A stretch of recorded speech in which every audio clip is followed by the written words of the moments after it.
Welcome back to the bench. For repair today we've got an Amiga 2000 motherboard. I bought this system on eBay, optimistically plugged it in when I got it, and yeah, it just got a green screen. First thing I checked was the battery, which, you know, on the surface of it doesn't look too bad. There's a little bit of corrosion around there. So I didn't think there would be any problem and it would boot, but sadly it didn't. So I decided to remove the CPU socket, and if I can zoom in, focus, you can see that although this part of the board here is pretty good, there's really no signs of any corrosion, just what's around here for the battery. The actual pins on the CPU socket, especially these first three pins, here, here, and here, are half eaten away. I mean, they are Gonski, you know, and all down here, they're all green. So I'm guessing that somebody got to this part pretty quick, cleaned up this area around here, but didn't clean the crap out of the pins of the CPU socket. So that's kind of gone green and corroded away over time. The actual CPU itself isn't in too bad a condition. The legs are a little bit dulled. Yeah, so this is the side. So yeah, there's a little bit of corrosion on there, which I have neutralized with a bit of white wine vinegar, and then cleaned off with some IPA. I just need to buff these up a little bit so they make good contact. And this should work a good one once that's done. The other thing is on here, on the floppy drive connector, I don't know how well you can see it, but there is some green gunk here. It's all over the pins, but it doesn't appear to be corrosive. It's still wet, but there's no corrosion there. And if we take a look at the actual floppy drive cable itself, this was the side that was plugged into the motherboard, and you can see that there's all this green gunk here, which initially when I saw it I thought, well, is that from the battery, and how could it get all the way over there? It's also inside all these pins here. And then I looked at the other end of the cable, because the system has two floppy drives in, and then again we have green here and green here, which seems a bit strange to me. Not entirely sure what it is. You can even see on the ends of the cable here that they are somewhat green. The only thing I can think of is maybe this is some kind of Loctite compound that was originally applied, maybe to stop these connectors shaking loose, or something else, and it's just degraded over the time, and now it just looks bad. So, you know, clean that off. Not sure if this cable is going to work anymore, but you know, this is a pretty standard floppy drive cable, so it should be similar to a PC floppy drive cable. You know, it's got the twist for the first device. I'll give it a clean up. If it doesn't work, then I can replace it. I don't know if you can see it, but in this hole there is actually focus. There is actually a pin in one of the sockets. At first I thought maybe the pin snapped off, and you know, I'll probably have to get that socket out and replace that pin. But when I looked at the actual pin on the motherboard here, where it goes, is there is no actual pin in there. I mean, because of the green, I originally thought maybe it was corrosion, but no, because all the other pins would have gone, and yeah, they're all sturdy. So I think that is actually a key, so that you can't accidentally plug the floppy drive cable in the wrong way, because if you try to plug it in this way, obviously it wouldn't go because that hole is blocked. I've never seen it done with a metal pin before. I've seen these done with a piece of plastic, never a metal pin. So yeah, so hopefully I can get that done.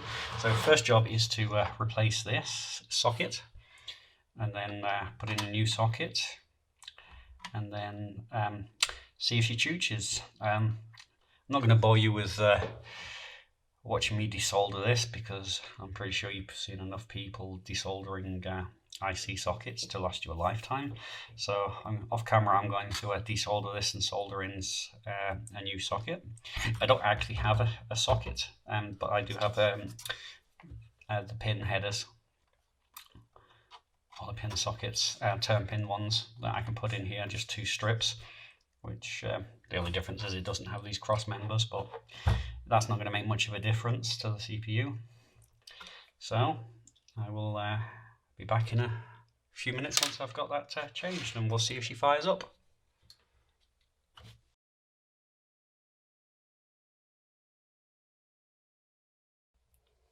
So here is our Amiga 2000, and I've replaced the 68,000 socket because it was pretty badly corroded. Although the battery leakage didn't seem to have done much damage to the main board, for some reason it looks like the person who took that off never actually cleaned the CPU socket. So I don't know if you can, how well you can see that, but at least the first 3 pins on there are completely gone. Half of it's just rotted away. The next few pins, they're pretty badly corroded, and on the other side of the socket the corrosion wasn't too bad. As you can see, the socket's in 2 halves. It wasn't broken like that, I actually cut it. If you're desoldering a socket like this and you're not going to be reusing it, the best thing to do is just use a pair of snips and just cut them. It makes it so much easier just to get the old socket out. So we'll turn on our Amiga 2000. It'll get a bit noisy because, you know, this has a pretty noisy fan in there, and there is also an MFM hard drive in here. So this machine is pretty stock to what I got it. The only thing I've changed on here so far is that I've put in a ECS Agnes chip, so that later I can upgrade it to 1 mega chip RAM. Okay, so it came with Kickstart 1.2, and the disc is actually a 1.3, so I'm not sure why. Maybe somebody swapped it out at some point, or it never came with a 1.3. This is a revision 4.3 motherboard. As you can see here, we have a card. This is actually the A2088 card, which is a PC card. So yeah, it plugs into both the Zorro and the AT bus, the ISA buses. And then there's a MFM hard drive card here. I think it's the Gold Card 32. That's being used by the PC card. Now, when I first tried this and fired it up, the hard drive was working, but it seems to have failed since then, so it's understandable. The drive's probably over 30 years old. I mean, it's not even IDE, it's MFM. Take a quick look at sysinfo.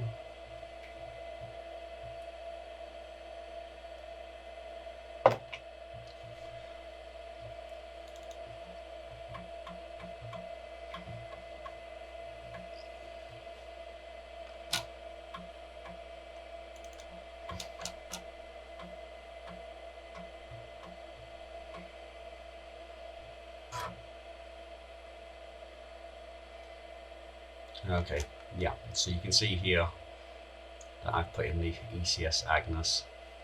We go to our board. Yeah, you can see here that it's a Zorro 2 512K A2086 bridge board by Commodore. The hard drive card doesn't show off because that's on the ISA side, so it can't be detected by the actual Amiga itself. At the moment, it's just got the basic slow and half mega chip RAM. We'll do a quick speed test.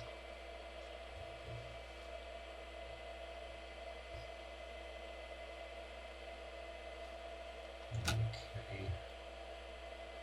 As you can see, I'm 1.04 times faster than a stock Amiga 600, which means I'm fractionally faster, not by much. So yeah, not going to win any awards for speed there. And the comment is getting better. So yeah, maybe I want to put in an ECS to these at some point, just to get the extra modes, video modes. But yeah, it's not necessarily a thing to do. But definitely want to get some kind of accelerator card for this in the future. So yeah, our Amiga is alive. She's chooching. And we can take a quick look at the PC card. As I said, the hard drive isn't functioning at the moment, so I can actually boot this off floppy.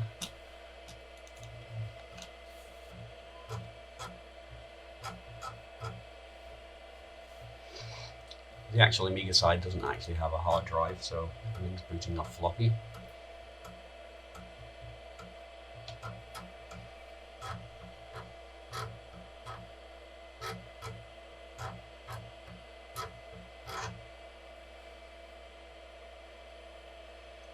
Okay, there you go. So it's saying missing operating system, so why it didn't try and load that off the A drive, I don't know. Let's see, we can just control delete and whether it'll go to the A drive. Yeah. So yeah, you can see here that the hard drive card is a SVC, so a Valley Graph computer. And it's a gold card 32. Okay, and now you can see that yeah, it's saying it's either a 2286 or a 2088. It's the 2088. And there we go, we got MS-DOS. And this is version 3.3. Give DIR on it. So yeah, just a standard DOS implementation, and yeah, it's also running on 5¼ inch floppies. So that's the boot drive installed in the machine. I am going to be removing these cards because I have no need for a 8088 based CPU card inside of an Amiga. No, I want to keep it Intel outside, not inside. Definitely no Microsoft software. That's sacrilege running it on an Amiga. So yeah, always some upgrade videos to come. Alright, upgrade video. Definitely want to get this certainly souped up a little bit, make it run a bit faster. Yeah, so if you like this video, then give me a thumbs up, hit that subscribe button, and yeah, ring the bell icon to get notified of future video releases. Catch you next time.